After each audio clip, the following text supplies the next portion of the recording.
So I wrote an article this morning and I wanted to share it with you.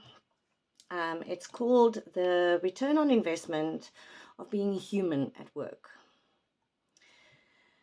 Companies around the world are losing money in a place nobody is looking. Not in procurement, not in logistics, not in the market.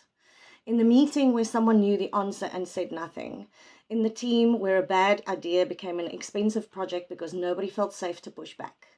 In the resignation letter from the person who was excellent at their job and exhausted by the performance of being someone else to keep it.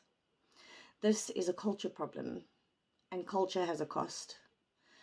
HR sits at the center of that equation, not as a compliance function, as the architect of the environment where people either show up fully or learn very quickly not to. That distinction determines more of your bottom line than most executive teams are willing to admit. What does the research actually tell us?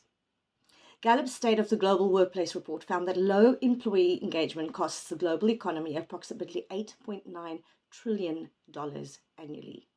That is 9% of global GDP.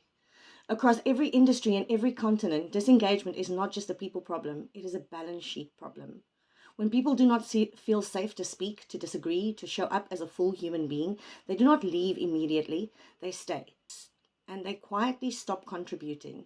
You are paying a full salary for a fraction of a person. Google's Project Aristotle studied 180 teams over several years to understand what separated the highest performing ones from the rest. The number one factor was not intelligence, not seniority, not technical skill. It was psychological safety, the shared belief that the team is safe for interpersonal risk-taking. Teams with high psychological safety showed higher revenue, higher performance ratings, and twice the likelihood of staying with the organization. Brené Brown spent 2 decades researching what makes humans feel connected and what makes them shut down. Her conclusion was not complicated. People armor up when the environment tells them that who they actually are is not safe to bring into the room. They become performance versions of themselves, polished, guarded, useful but not fully invested. That armor has a price tag. The mental energy people spend managing perception before they contribute a single idea is invisible on any spreadsheet. But it shows up very clearly in output, in turnover, and in the slow erosion of teams that had potential and lost it to self-protection. This is not a personality issue, it is a system issue, and it is happening inside organizations at every level, in every market right now.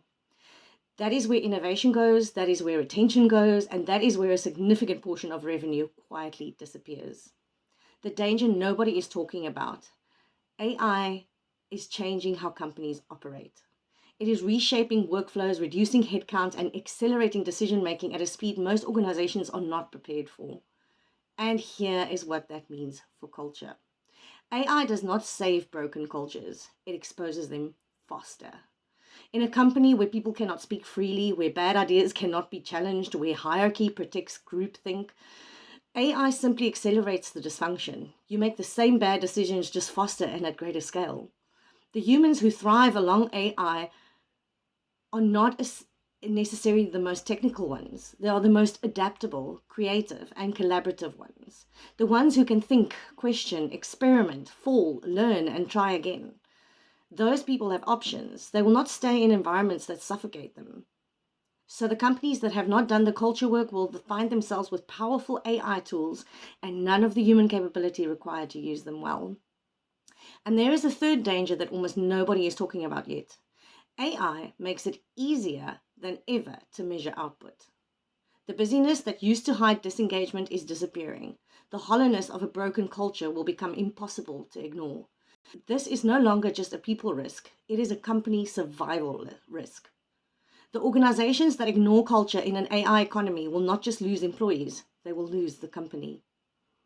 This conversation is growing globally for a reason. Thought leaders like Claude Silver are building entire frameworks around what it means to let people be themselves at work, not as a wellness initiative, as a performance strategy, because the evidence keeps pointing in the same direction. McKinsey research shows that companies in the top quartile for inclusion are 36% more likely to outperform on profitability.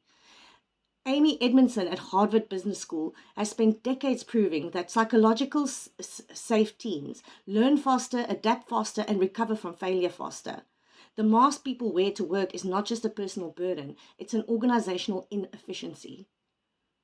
So what does taking the mask off actually look like in practice? It's not about vulnerability for the sake of it. It's not about oversharing or dismantling professional standards. It's a leader saying, I do not know. What do you think? And actually meaning it. It is a team that can flag a bad idea before it becomes a bad decision. It is people redirecting the energy they spend managing how they are perceived back into the actual work. Brown makes the point that vulnerability is not weakness. It is the birthplace of innovation, creativity, and change. In a business context, that is not poetry. That is process improvement. The question every HR leader and executive needs to sit with: what are you actually building? A company where people perform for you, or a company where people perform with you? Culture is not a poster in a lobby. It is what happens in the room when the pressure is on and someone has something to say. HR has the tools, the access, and the mandate to change what happens in that room. The question is whether the business gives HR the seat at the table that makes that possible. The organizations that get this right will not just retain better people, they will attract the kind of people who build things that last. In an AI economy, culture is not the soft work you do before the real work starts. Culture is the real work.